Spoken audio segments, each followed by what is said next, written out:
Sudden death हो जा रही है। इसमें तो जो खबर अभी विशाल भी बता रहे हैं, हमारे सहयोगी रुचि भी बता रहे हैं राजकुमार जी, कि पहले से कुछ वो बीमार चल रहे थे और उनके लंग्स में इन्फेक्शन भी था।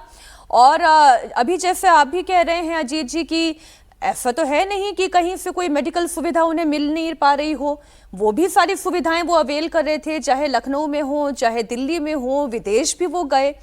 हाल के दिनों में कुछ कुछ घटनाएं ऐसी हुई जहां हम, हालांकि ये मौका है ठीक कहने वाला या नहीं, लेकिन डिप्रेशन में भी वो गए थे।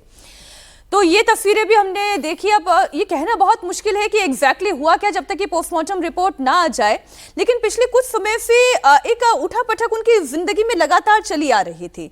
कुछ पारिवारिक कारणों की वजह से पति पत्नी के बीच में भी जो कलह हुई, हालांकि वो रिजॉल्व भी हो गई।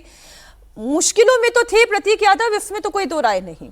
देखिए, एक तो ये मुलायम सिंह यादव जो अब खुद दुनिया में नहीं है, उनके परिवार के लिए बहुत बड़ा सदमा है।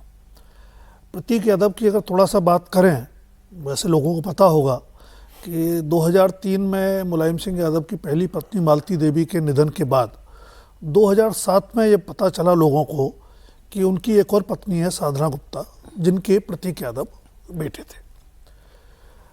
प्रतीक राजनीतिक परिवार से जुड़े थे, लेकिन राजनीति से उनका दूर दूर तक कोई रिश्ता नहीं था।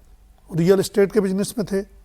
लखनऊ के बहुत पॉपुलर जिम में से एक जिम उनका है, वो खुद जिम रन करते थे।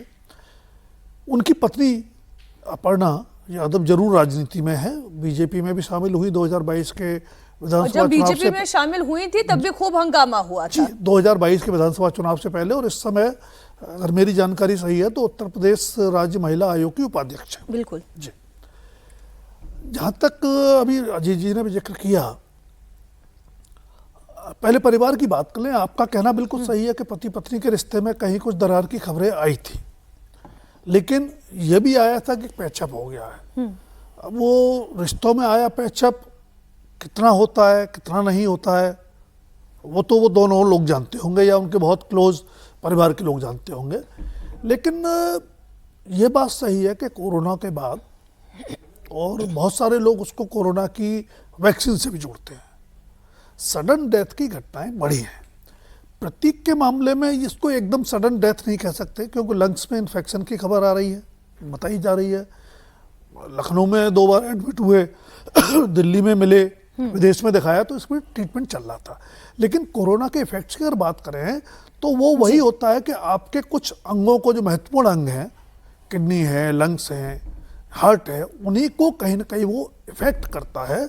और उस फैक्ट से आप कितना रिकवर कर पाते हैं, कितना वो कर पाते हैं, वो एक अभी तक डिबेटेबल। इसमें जो जहर वाला एंगल है, जो विशाल भी जानकारी दे रहे हैं, दर्शकों को भी उन्होंने बताया। अगर प्रतीक यादव, जो कि हम देख ही रहे हैं कि उनके लंग्स में इन्फेक्शन की खबरें थी और वो लगातार इलाज भी करा रहे थे, तो कुछ 100% दवाइयां भी वो ले रहे होंगे। तो डॉक्टर्स का कहना यह है कि कई बार कुछ दवाइयों की ही केमिकल रिएक्शन की वजह से भी पॉइजन शरीर में पैदा हो सकता है। कई बार फूड पॉइजनिंग की वजह से भी ये हो जाता है। अब इन दोनों में से कारण क्या है, ये कहना मुश्किल है। केजीएमयू में इधर थोड़ी हलचल बढ़ी हुई है। विशाल, क्या रिपोर्ट बाहर आने वाली है?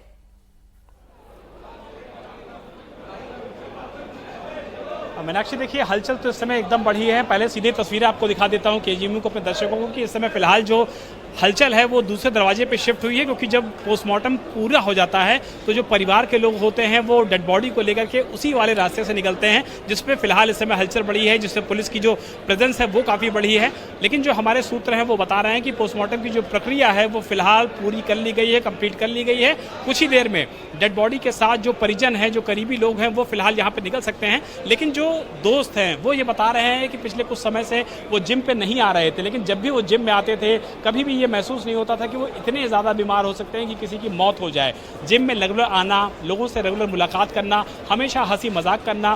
कुछ दिनों पहले उनकी एक सर्जरी भी हुई थी, 2-2.5 महीने पहले, ये भी बताया जा रहा है, लेकिन वो भी सर्जरी इतनी ज़्यादा हैवी नहीं थी या इतनी ज़्यादा सीरियस नहीं थी कि किसी की मौत हो जाए। और ऐसे में जब पोस्टमार्टम हो चुका है, वीडियोग्राफी हुई है, एक्सपर्ट्स ने उसको किया है, तो निश्चित तौर पर इसका कॉज ऑफ डेथ जो है वो भी सामने आएगा। लेकिन जो पोस्टमार्टम की प्रक्रिया है वो सूत्र हमको बता रहे हैं कि वो पूरी कर ली गई है।